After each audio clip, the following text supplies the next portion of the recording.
오늘의 말씀은요, 실은 제목도 바꿨어요. 원래 지금 다시 돌아온 노아의 시대인데, 실은 제가 화면에다는 노아의 시대가 돌아오다 이렇게 제목을 지었습니다. 여기가 어디냐면요, 홍콩이에요. 사진에 보시면 이게 홍콩인데, 홍콩의 이 리조트입니다. 호텔이에요.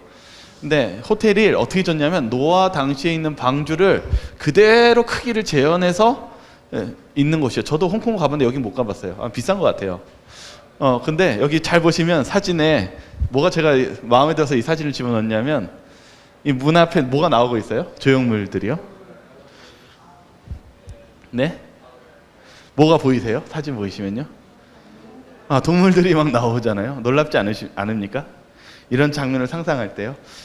저는 그래서 이 장면 속에서 오늘 함께 말씀을 나누기를 소망합니다. 먼저 노아의 시대를 왜 봐야 되냐면은 이 성경줄 때문에 그래요. 마태복음 24장 37절에 있는 말씀이거든요. 한번 같이 한번 읽어보겠습니다. 예수님이 하신 말씀이죠. 같이 한번 읽어볼게요. 시작. 노아의 때와 같이 인자의 임함도 그러하리라. 네. 노아의 때와 같이 뭐도 같대요? 뭐하고 같대요? 예수님 오실 때, 재림 때도 어느 시대와 같다고요?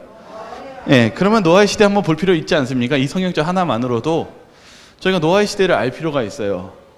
마지막 때에 대해서 예수님께서 노아의 시대를 한번 보라고 말씀하시지 않습니까? 이 사건에 대해서 제가 이제 주석을 찾아보니까 이렇게 적혀 있어요. 노아의 시대에 마찬가지로 사람들이 일상생활을 하면서 심판이 놀라워질 것입니다. 무슨 뜻이냐면, 노아의 시대 때 많은 사람들이 심판이 도래했을 때 놀랐나요? 노아의 홍수가 있었을 때 사람들이 놀랐나요? 놀랐죠. 그리고 자기가 심판을 받고 멸망을 당할 것을 예상했을까요? 못해. 마지막 때도 이럴 것이라는 것을 주석은 그 의미적인 의미에서 아예 이렇게 짚어줬습니다. 여러분들은 노아의 시대를 어떻게 생각하십니까? 여기 보면은 제가 몇 가지를 남겨놨어요. 좀 과학적인 걸 하나 보죠. 실은 성경에 이 부좌 선지자 112페이지에 뭐라고 적혀있냐면 이렇게 있어요.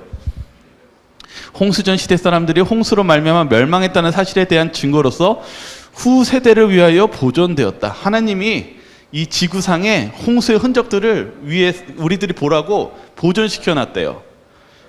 여러분, 그런 증거들 많이 보십니까? 뭐가 있을까요?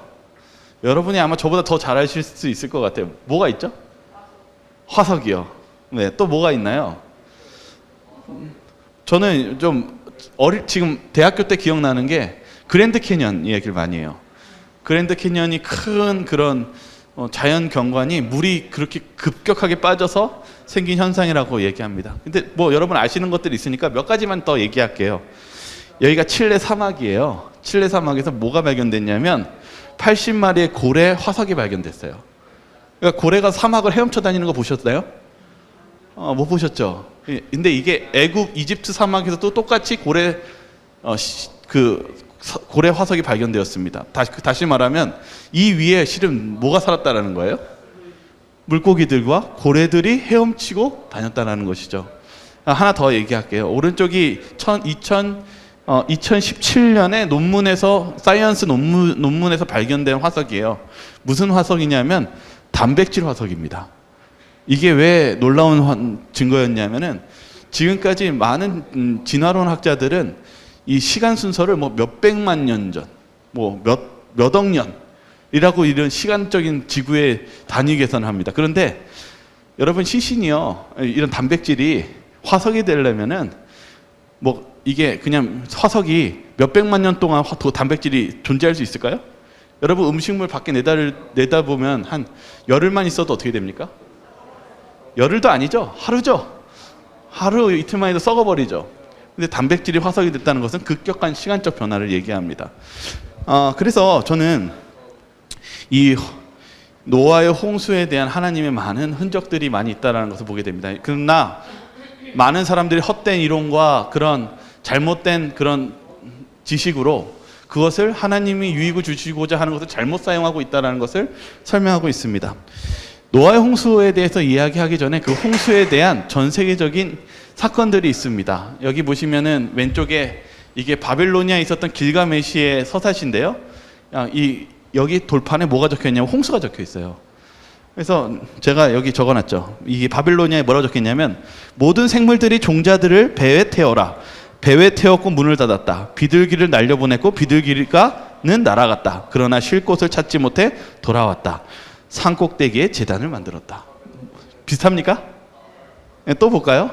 여기 중국이 있어요. 중국에는 히킹이라 불리는 고전이 있는데 대홍수로부터 살아난 후이 가족에 대한 이야기를 하고 있다. 그 고대 이야기는 산과 모든 포함한 전 대륙을 홍수에 잠겼으나 배를 탄 가족만이 생존했다고 이야기하고 있다.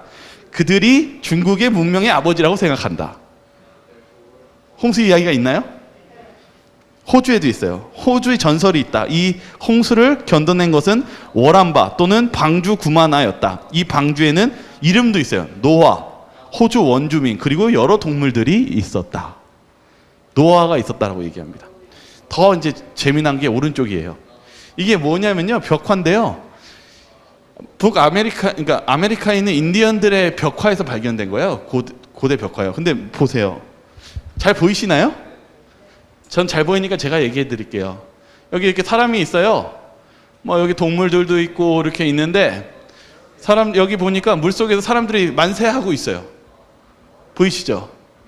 그리고 여기 보시면은 배가 있는데 자세히 저도 이거 모르는데 배가 있고 물에서 이렇게 떠내리고 여기에 4명의 남자가 이렇게 서 있습니다. 왜 4명의 남자일까요? 노아가 몇 아들 낳았어요? 3아들. 그리고 여기 보시면은 여기 동물들이 나오고요. 맨 마지막 장면이 무지개가 있어요. 얼마나 전 세계적으로 이 홍수가 있었다라는 것은 고대 사람들이 믿었고 많은 증거들이 남아있다는 사실입니다. 다 못 집어넣었어요. 잉카에도 있고 멕시코에도 있고 다 있습니다. 그래서 여러분이 보셔야 되는 것은 고대 시대 때서부터 이 홍수에 대한 것이 실제 있었다는 것을 많은 대부분의 전 세계에 있는 원주민들과 사람들이 믿고 있었고 그 일들이 일어났다는 것을 알고 있었다는 사실입니다.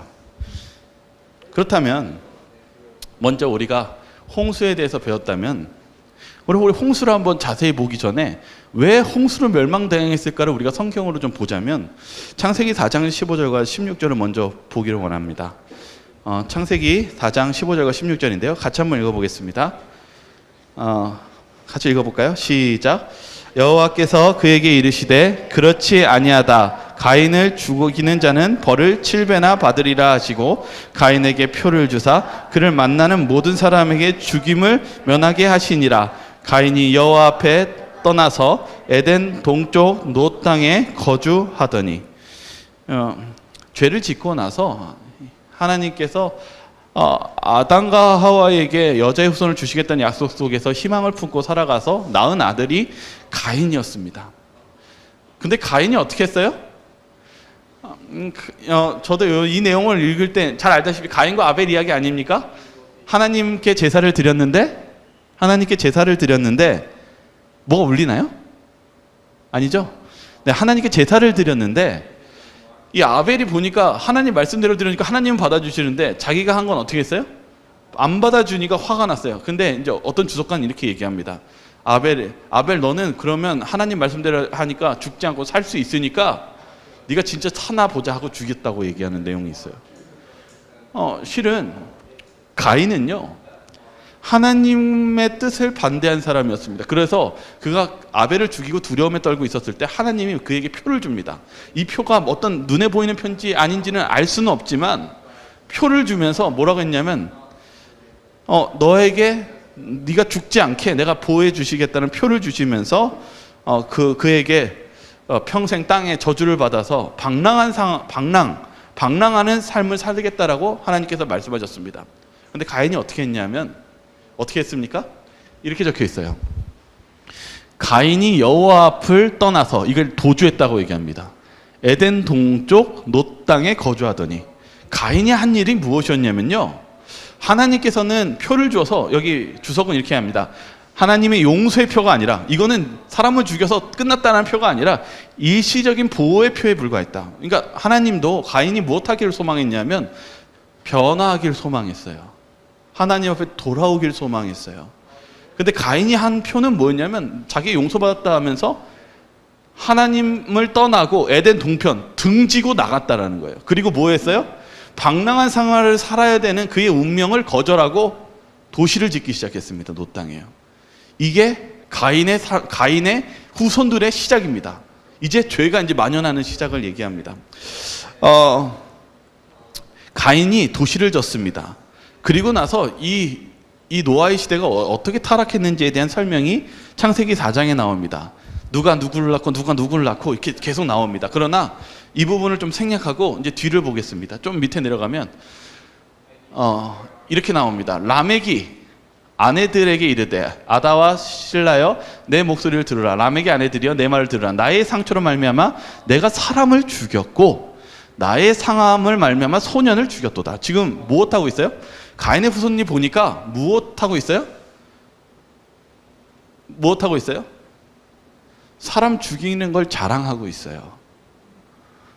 이게 여러분들은 사람 죽였을 때 자랑하고 싶습니까? 뭐 죽여본 사람이 없으니까 말을 못하겠지만 이건 끔찍한 범죄를 자랑하고 있습니다.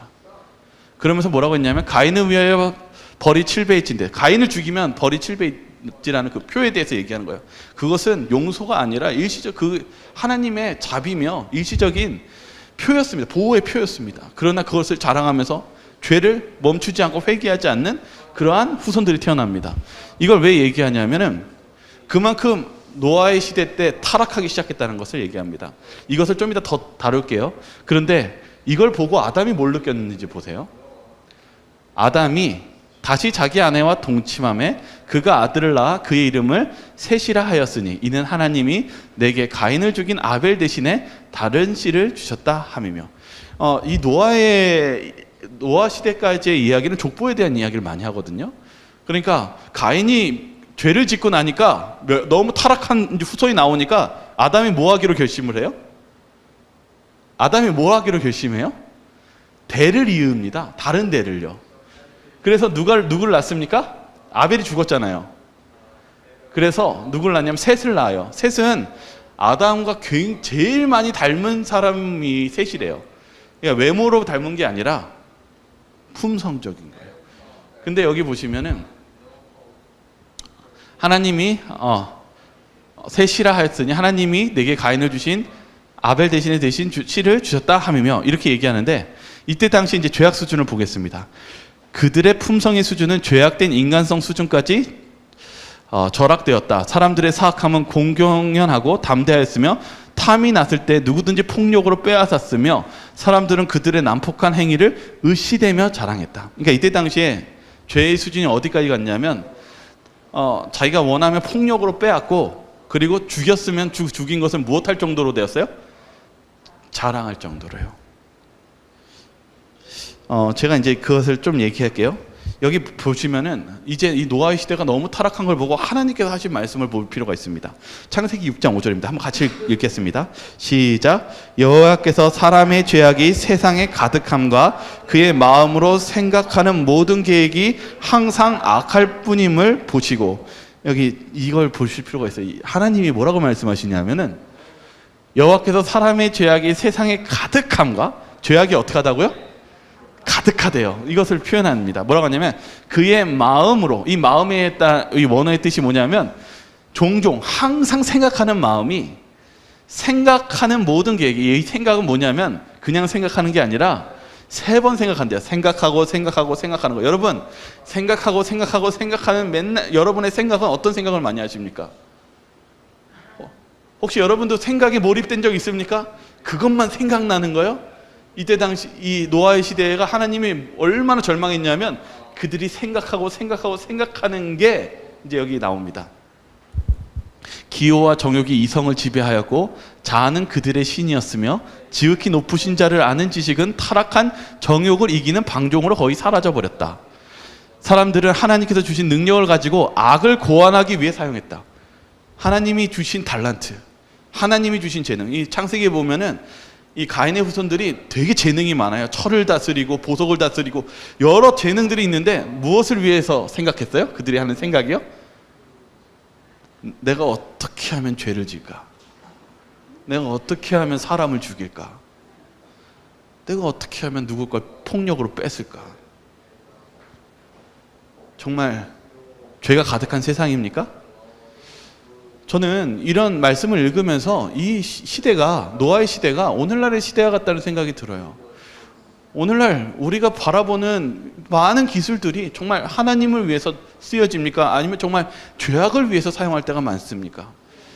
우리가 바라보고 있는 지금 눈앞에 있는 이 컴퓨터도 지금은 좋은 일을 하고 있지만 이 컴퓨터가 게임기가 될 수도 있습니다.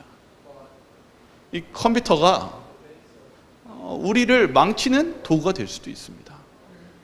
그런데 그들이 하는 생각이 종일 하는 생각이 어떻게 하면 죄를 지을까라는 생각일 뿐이었다는 사실입니다. 여기 보시면 이렇게 이야기하고 있습니다.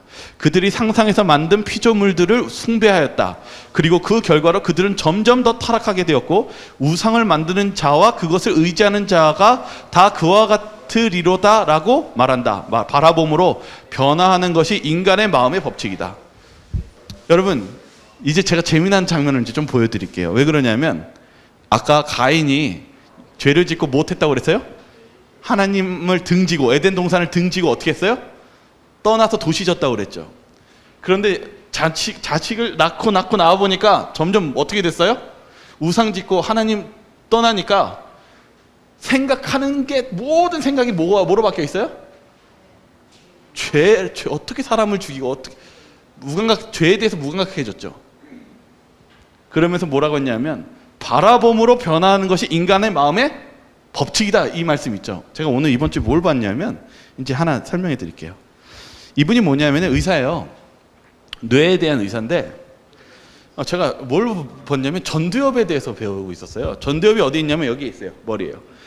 이 전두엽이요 되게 특별한 기능이 있어요. 뭐냐면은 절제하고 품성하고 조절하고 이게 있어야지만이 사람이 참고 인내하고 뭘 다 할 수 있어요. 그런데 이게 망가지면 어떻게 될까요? 네? 조절이 안 돼요. 어떤 분은 뭐라고 얘기하냐면 짐승이 된다고 얘기해요. 근데 이게 망가지면은요, 이 의학에서는 사이코패스가 다 이게 없대요. 이게 망가졌대요. 그러니까 사이코패스가 뭔지 아시죠? 연쇄살인범들을 이렇게 보니까 뭐 어떤 사람이 많았어요? 사이코패스, 이 전두엽이 망가진 사람이 많았어요. 그래서 죄에 대해서 무감각해지고 더 폭력적이고 조절이 안 되고 그러한 무서운 현상들이 이 전두엽에서 일어나요. 그러면 여러분 전두엽이 건강해지기 원하십니까? 어떻게 하면 건강해질까요? 이분은 특별히 이 자녀 교육에 대해서 얘기하거든요. 자녀들이 이거 전두엽 건강해지게 하려면 어떻게 하시기 원하세요? 어떻게 하시면 될 것 같아요? 야, 너 PC방 가지 마라 오늘. 안 갈 거지? 아무 말 안 하죠? 오늘 TV 보면 안 된다? 안 볼 거지? 그럼 될까요? 왜요? 어떻게 아세요? 한번 볼까요? 이분이 전두엽이 어떻게 생성되는지에 대해서 이렇게 설명하고 있어요. 한번 볼게요.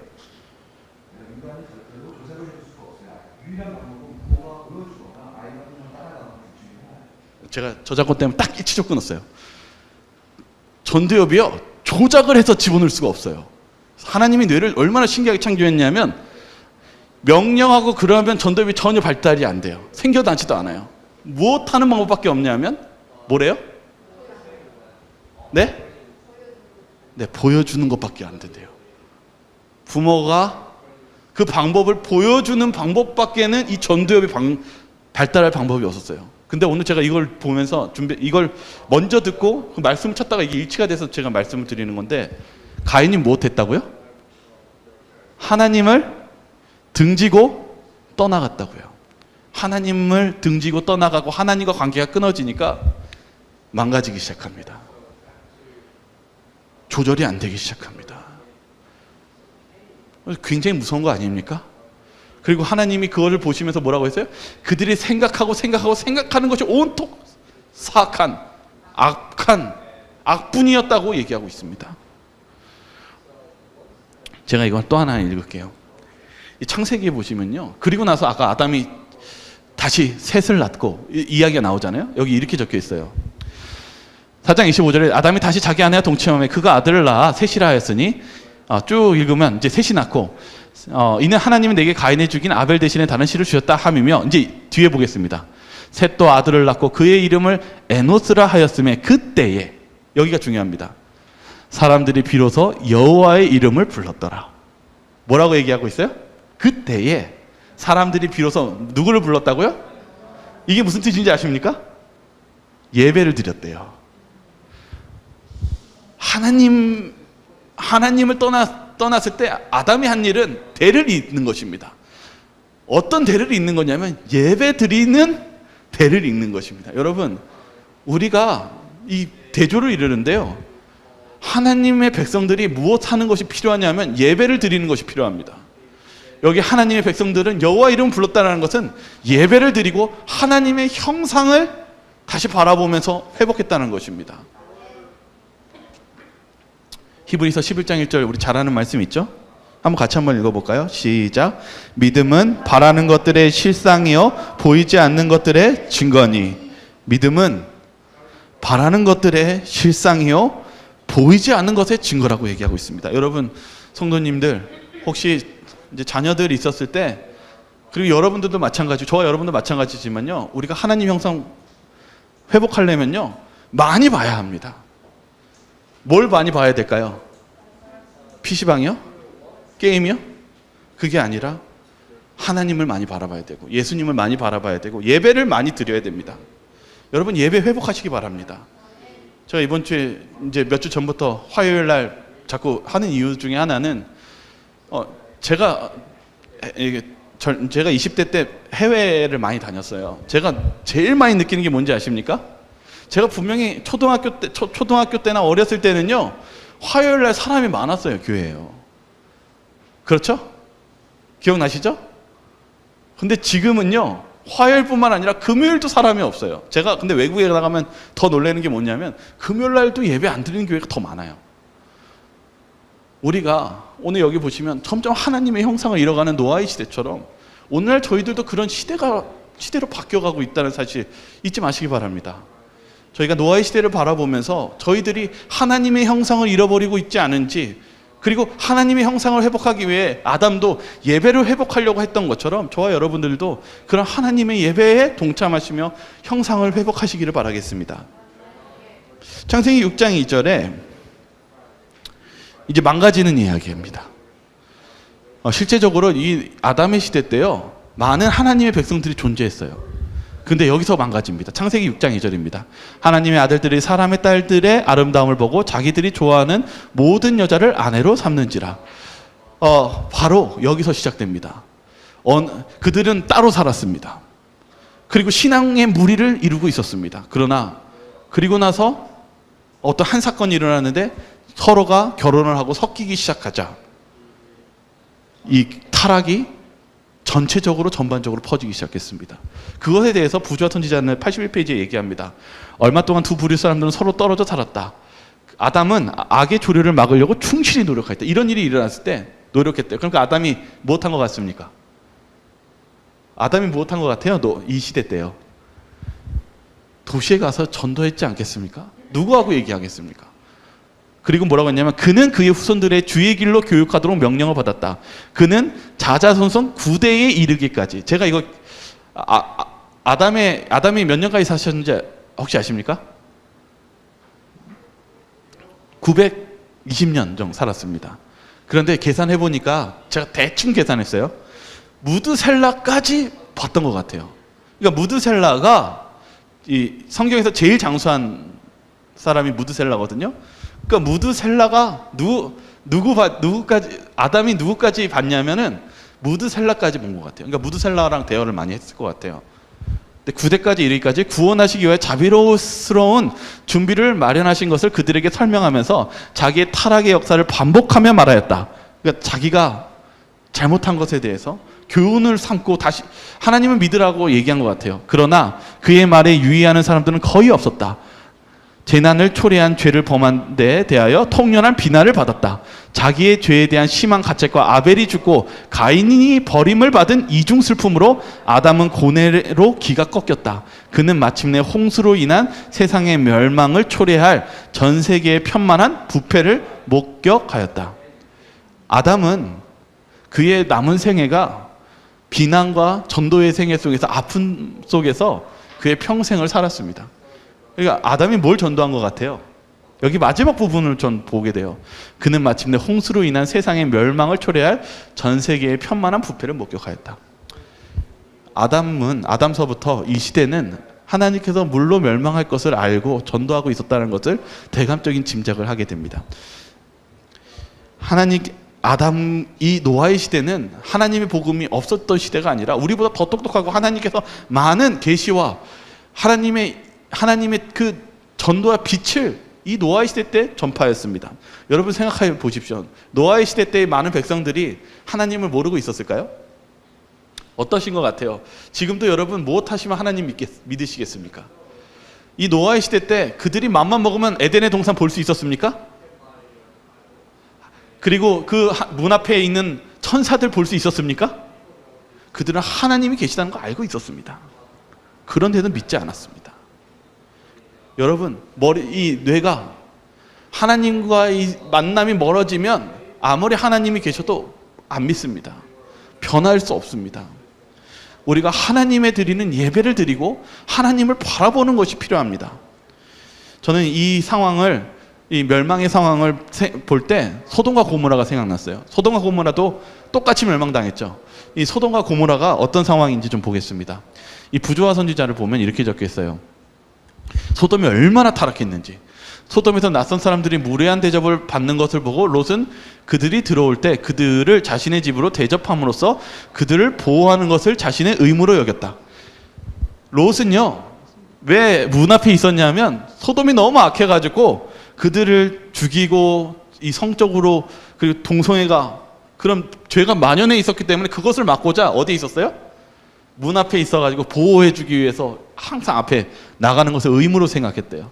근데 그때 천사가 들어오죠. 젊은 청년으로 이렇게 모습을 한 천사가 왔었을 때 그들을 어떻게 했습니까? 그들이 잠자리에 들기 전 한 무법자가 무리가 그의 집 주위에 모여들었다. 그것은 가장 비열한 정욕에 불타는 젊은이와 늙은이로 된 큰 무리였다. 소돔과 고모라가 얼마나 타락했는지 어디서부터 어디까지 다 타락했어요? 젊은이서부터 늙은이까지. 이런 죄악된 완연된 모습이 저는 이것을 이제 노아의 시대가 어땠는지 봤을 때 한 이렇지 않았을까라는 생각을 합니다. 노아의 시대가요. 여기 좀 더 읽으면 이렇습니다. 세상의 구주께서는 소돔과 고모라를 멸망시킨 죄보다 더 큰 죄가 있다고 선언하신다. 이 소돔과 고모라의 사람들보다 더 큰 죄가 여기 있대요. 이걸 우리가 봐야 됩니다. 어떤 게 더 큰 죄일까요? 여기 있습니다. 죄인들을 회개하도록 부르시는 복음의 초청을 듣고도 이것에 주의를 기울이지 않는 자들은 시딩 골짜기의 주민보다 하나님 앞에 죄가 더 크다. 우리가 복음을 받아들였는데도 뭐 하지 않는 거예요? 회개하지 않고 변화하지 않는 그러한 교인들이 더 죄가 크다는 것입니다. 누구에 대한 얘기일까요? 저와 여러분들에 대한 이야기입니다. 우리가 이미 복음을 들었는데 여기서 변화하지 않는다면 이 소돔과 고모라에 있는 죄인보다 그 문제가 더 크다는 것입니다. 하나님을 알고 그 계명을 지키노라 공언하면서도 그들의 품성과 일상생애에서 그리스도를 부인하는 자들의 죄이다. 맞죠?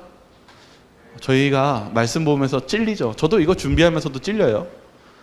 우리가 그러면서 변화해야 됩니다. 그러면서 주님께 가야 됩니다. 여기 계시록에 이렇게 적혀 있습니다. 그러나 너를 책망할 것이 있나니 너희 처음 사랑을 버렸느니라. 그러므로 어디서 떨어졌는지 생각하고 회개하여 처음 행위를 가지라. 저와 여러분들이 그런 하나님의 사랑을 찾으시길 바라겠습니다. 우리가 하나님을 바라보시길 바라겠습니다. 우리가 하나님을 바라볼 때 하나님께서는 우리를 회복시켜 주실 것입니다. 여기 이제 노아의 시대를 다시 보니까 이제 족보를 쭉 보면은 누구를 건너뛸 수 없냐면 에녹입니다. 에녹은 65세에 무드셀라를 낳았고 에녹이 하나님과 동행하더니 하나님이 그를 데려가심으로 세상에 있지 아니하였더라. 에녹도 인생이 참 여러 가지가 있었던 것 같아요. 그런데 에녹이 언제 하나님과 동행했냐면 무드셀라를 낳았던 그 나이 때 65세에 이제 뭔가 변화가 일어나서 무엇하기 시작했냐면 하나님과 무엇했다고요? 동행하기 시작했다고 얘기합니다. 그리고 나서 무엇했다고 기록하고 있냐면 그가 이제는 하나님과 함께 할 수 있는 그러한 살아서 하늘로 올라갔다고 얘기하고 있습니다. 에녹이 무슨 일을 했는지는 우리가 부조화 선지자를 통해서 도움이 됩니다. 부조화 선지자는 뭐라고 얘기했냐면 이렇게 적혀 있습니다. 그는 전신전력을 다하여 그가 살고 있는 주위의 사람들에게 그 사랑을 나타내려고 애썼다. 살 날이 얼마 남지 않았거나 예수의 재림이 임박함을 안다면 훨씬 더 열렬하고 헌신적이 되지 않을 그리스도인들은 거의 없을 것이다. 에녹이 어떻게 했어요? 그냥 가만히 도인같이 산 게 아니라 무엇했어요? 열렬히 무엇했어요? 전심전력을 다해서 무엇하려고 했었어요? 복음을 전하려고 애썼다고 얘기하고 있습니다. 심지어는 뭐라고 했냐면 살 날이 얼마 남지 않고 재림이 임박한 것처럼 호소했다고 얘기하고 있어요. 여기 좀 더 내려서 보죠. 그는 하나님께 특별한 계시를 받은 영광을 얻었다.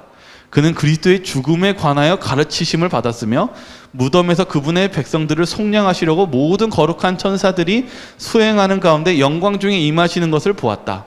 에녹은 의의 전도자가 되어 하나님께서 그에게 계시하신 바를 백성들에게 알렸다. 그러니까 에녹이 뭘 전도했습니까? 예수 그리스도의 십자가와 우리의 구원과 그리고 이제 멸망에 대해서 전도했습니다. 노아의 시대를 보니까 마치 어느 시대 같습니까? 우리 마지막을 준비하는 하나님의 백성의 시대와 같지 않습니까? 에녹이 그렇게 열렬하게 전도했습니다. 그리고 주님께 알리고 나서 살아서 승천했습니다. 사람들에게 뭘 보여주고 싶었던 걸까요? 바로 구원에 대해서 보여주고 싶지 않겠습니까? 특별히 우리가 잘 아는 에녹과 같이 살아서 승천한 사람이 또 누가 있습니까? 엘리야가 있지 않습니까? 근데 여기 재미난 게 하나가 있어요. 특별히 이거는 저희 교단 책이 아니라 메인 아이디어를 보는 창세기라고 이제 주석서인데요. 이 주석서에 뭐라고 적혀 있냐면 에녹의 아들인 무드셀라의 죽음은 홍수가 발생한 시기와 일치한다. 그러니까 누가 죽을 때 홍수가 발생했어요? 무드셀라가 누구의 아들인지 아십니까? 에녹의 아들입니다. 그러니까 에녹이 그가 변화해서 하나님을 만났을 때 무드셀라를 낳았습니다. 근데 무드셀라가 죽었을 때 무드셀라가 장수했잖아요. 제일 960세까지요. 무드셀라가 죽은 그 해에 무슨 일이 일어났어요? 홍수가 일어났어요. 여기 보면은 족보 사이 공백이 없다면 창조에서 홍수까지 1656년인데 홍수 직전에 죽었을 가능성이 훨씬 높다. 학자가 얘기하는 내용이에요. 그래서 무드셀라의 이름이 뭐냐면은 죽음입니다. 칼의 죽음. 그러니까 에녹이 무드셀라의 이름을 졌을 때 아마도 무엇을 염두에 두고 했을까요? 예언을 받았으니까요. 무드셀라가 죽으면 그날이 종말이라는 것을 이름 속에 어머니 알리지 않았나 그런 추측을 해봅니다. 에녹이 무드셀라를 낳았을 때 무드셀라가 에녹과 그리고 무드셀라는 아담을 봤어요. 그 무드셀라는 참 증거가 많은 사람이에요. 아버지가 뭐 했어요? 살아서 하늘로 올라가고 아담을 만나고 마지막까지 자기가 죽기 직전에 종말이 온다는 걸 알았을 때 얼마나 전도를 열심히 했었을까요? 저는 이런 모습을 보면서 그냥 이때 당시를 상상해 봅니다. 창세기 6장 22절에 이렇게 적혀 있습니다. 노아는 무드셀라의 손자입니다. 라멕을 낳고 라멕이 노아를 낳았습니다. 그러니까 노아는 또 누구에게 하나님과 아담에 대한 이야기를 들었습니까? 무드셀라를 통해, 할아버지를 통해서요. 하나님을 바라보는 백성, 그것이 하나님의 자손들의 족보입니다. 하나님을 부르짖더라, 예배를 드렸더라. 그런 하나님의 자녀들이 점점 줄어드는 그 시기에 노아의 특징을 이렇게 얘기하고 있습니다. 노아는 당대 의인이었다라고 얘기했을 때 창세기 6장 22절에 그 특징을 설명합니다. 같이 한번 읽어볼까요? 노아가 시작. 노아가 그와 같이 하여 하나님이 자기에게 행하신 대로 다 준행하였더라. 여러분 생각해 보세요. 이때 당시는 비를 본 적이 없습니다. 그런데 하나님이 비로 멸망하겠다고 말씀해서 배를 지으라고 했는데 배를 좀 작은 게 아니라 어떻게 형용할 수 없는 120년 동안 지어야 되는 배를 만들라고 했었을 때 여러분 같으면 어떻게 하시겠습니까? 혹시 여러분이 한 20평 되는 아파트에 사는데 야, 나 지금 빨리 세상 멸망이 되니까 나무로 쓱싹쓱싹 만들어가지고 한 10,000평 정도에다가 배 하나 지어라. 그럼 뭐라고 하시겠습니까? 아마 벌써 이때 당시에 있는 품성으로 봤을 때는 한마디 했을 것입니다. 근데 여기에는 어떠한 대답이 없고 뭐라고 얘기했냐면 하나님이 자기에게 명하신 대로 다 준행하였더라. 노아의 품성을 바라보면서 우리가 바라봐야 되는 것은 마지막 시대에 우리가 준비해야 되는 모습입니다. 노아는 무엇에 대해서 얘기하고 있냐면 성경 7장 23절에 노아와 그와 함께 방주에 있던 자들만 남았더라. 남은 자에 대해서 얘기하고 있습니다. 근데 마지막 때에 계시록에도 뭐라고 나와 있습니까? 남은 자에 대해서 얘기합니다. 한번 계시록 읽어볼까요? 계시록 12장 17절입니다. 같이 읽겠습니다. 시작. 용이 여자에게 분노하여 돌아가서 그 여자의 남은 자손 곧 하나님의 계명을 지키며 예수의 증거를 가진 자들과 더불어 싸우려고 바다 모래 위에 서 있더라. 노아는 순종했습니다. 120년 동안 순종하며 비웃음을 당하면서도 하나님의 말씀에 순종했습니다. 노아의 특징, 노아가 왜 완전한 자라고 얘기했습니까? 왜냐하면 노아는 전적으로 하나님의 말씀대로 순종한 자였기 때문입니다. 마지막 시대 때에도 남은 자가 있다고 얘기합니다. 남은 자는 어떤 사람이 남은 자입니까? 세상을 사랑하며 세상을 보면서 여기가 망가진 사람들이 남은 자입니까? 하나님을 사모하고 하나님을 바라보며 하나님의 말씀대로 순종하는 그런 사람이, 노아와 같은 순종하는 사람이 남은 자라고 이야기하고 있습니다. 그래서 우리가 잘 아는 성경절도 있죠. 어린 양이 어디로 인도하든지 따라가는 자가 하나님의 백성이라고 얘기합니다. 우리가 그런 하나님의 백성이 되기를 바라겠습니다. 창세기 7장 8절과 9절에 저는 이 노아 시대의 가장 놀라운 장면 중에 하나가 이 장면인 것 같아요. 한번 같이 한번 읽어볼까요? 창세기 7장 8절 9절입니다. 시작. 정결한 짐승과 부정한 짐승과 새와 땅에 기는 모든 것은 하나님이 노아에게 명하신 대로 암수 2씩 노아에게 나와 방주에 들어갔으며. 여러분 한번 상상해 보세요. 아까 제가 호주에 있는 그 방주 보여줬잖아요. 실제 크기잖아요. 짝을 맞춰가지고 짐승들이 딱딱 행렬로 들어갔다고 생각해 보세요. 여러분 뭘 느끼시겠습니까? 네? 그걸 보면 어떻게 하시겠어요? 아마 세상에 이런 일이 막 이렇게 해가지고 막 스마트폰 들고 찍고 와 재밌다 하다가 집에 가서 저녁 먹고 자시겠죠. 어쩌면 이때 당시 사람들이 그랬을 것 같아요. 그때 주석은 이 부분에서 이렇게 얘기해요. 인류는 부주의하고 무관심함으로 저희의 운명을 향해 발걸음을 재촉했다. 부주의하고 무관심함으로 저희들이 영원한 생명을 잃어버렸다. 지금 시대도 어떻습니까? 저는 이 말씀을 읽으면서 무슨 생각이 들었냐면 오늘날 코로나요. 이번에 저희 코로나로 엄청난 걸 느끼지 않았습니까? 우리 삶에 완전히 바뀌는 엄청난 교훈을 얻지 않았습니까? 그러면서 뭘 얘기했습니까? 정말 마지막 시대가 많이 온 것 같아요 라는 이야기 정말 많이 하지 않았습니까? 제가 오늘 아침에 페이스북에 메시지 와서 딱 봤는데 뭐가 왔냐면요, 코로나로 인해서 영국에서 기독교를 찾는 사람이 많아졌대요. 재앙을 통해서 하나님이 원하시는 게 뭘까요? 여러분이 만약에 여기 노아 시대 때 이 장면에 있던 사람들이라면 여러분이 성경을 다 읽었으니까 얘기할 수 있죠. 이 장면을 보시면 여러분 어떻게 하시겠습니까? 노아 방주에 문이 열리고 동물들이 들어가시면 어떻게 하시겠는 게 정답입니까? 네? 그렇죠. 나도 들어가야겠다. 이게 정답 아닙니까? 그렇다면 오늘 하나님이 주시는 여러 징조 속에 우리가 징조를 바라볼 때 해야 될 일은 하나님, 예수님에 대한 재림을 준비하는 것입니다. 그게 정답 아닙니까? 어떻게든 이걸 찍어가지고 와 재밌다 하고 노는 게 아니라 주님을 만날 준비를 해야 되는 거 아니겠습니까? 제가 이제 하나 정리를 하려는데 너무 제가 사진을 못 집어넣을 것 같아서 그냥 이렇게 만들어 놓고 그냥 왔어요. 여러분, 여기가 망가지면요 짐승이 된대요. 사이코패스가 된대요. 제가 뭘 많이 느꼈냐면 예전에 어떤 신문을 읽었는데 우리 전 세계적으로 사이코패스가 점점 늘어난대요. 노아의 시대 같지 않습니까? 하나님이 보니까 세상이 너무 죄악이 가득해서 그들이 하는 생각하는 것이 악한 생각뿐이다. 죽이는 걸 자랑하고. 그런데 여기를 치유하실 수 있는 예수님이 계시다는 사실입니다. 예수님이요 제일 많이 하신 게 치료하신 거예요.